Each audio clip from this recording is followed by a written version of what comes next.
नाल्यावरील अतिक्रमणावर कारवाईत पक्षपात, नागरिकांचा संताप, आयुक्तांकडे तक्रार दाखल. प्रभावशालींना अभय, सर्वसामान्यांवर कारवाई. जालना महानगरपालिकेवर गणेश लुटेंचा गंभीर सवाल.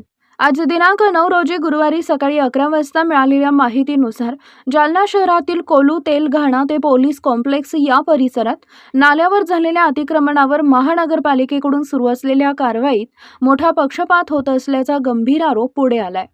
याबाबत गणेश उत्तमराव लुटे यांनी थेट महानगरपालिका आयुक्तांकडे लेखी तक्रार दाखल करत प्रशासनाच्या भूमिकेवर प्रश्नचिन्ह उपस्थित केलेत. तक्रारीनुसार संबंधित परिसरात नाल्यावर मोठ्या प्रमाणात अतिक्रमण झालं असून काही प्रभावशाली व्यक्तींनी तर थेट भिंती बांधून दुकानं उभारलीत. मात्र अशा बेकायदेशीर बांधकामावर कारवाई करण्याऐवजी त्यांना जाणीवपूर्वक अभय दिले जात असल्याचा आरोप करण्यात आला आहे.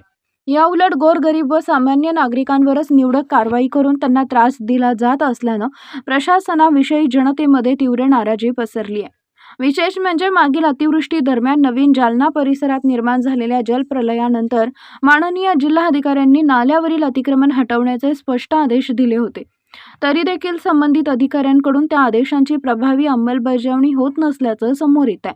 त्यामुळे प्रशासनाची निष्क्रियता आणि दुहेरी धोरण उघड होत असल्याची चर्चा शहरात रंगली आहे. तक्रारदार लुटे यांनी आयुक्तांकडे केलेल्या मागण्यांमध्ये संपूर्ण परिसरातील अतिक्रमणांची निष्पक्ष चौकशी, कोणताही भेदभाव न करता कठोर कारवाई, जिल्हाधिकाऱ्यांच्या आदेशांची तात्काळ अंमलबजावणी आणि संबंधित अधिकाऱ्यांवर शिस्तभंगाची कारवाई करण्याची मागणी केली आहे. दरम्यान अतिक्रमण हटाव मोहिमेच्या नावाखाली सुरू असलेले ही निवडक कारवाई थांबवून सर्वांवर समान न्याय लागू कराल, अन्यथा नागरिकांचा संताप तीव्र होण्याची शक्यता व्यक्त केली जाते.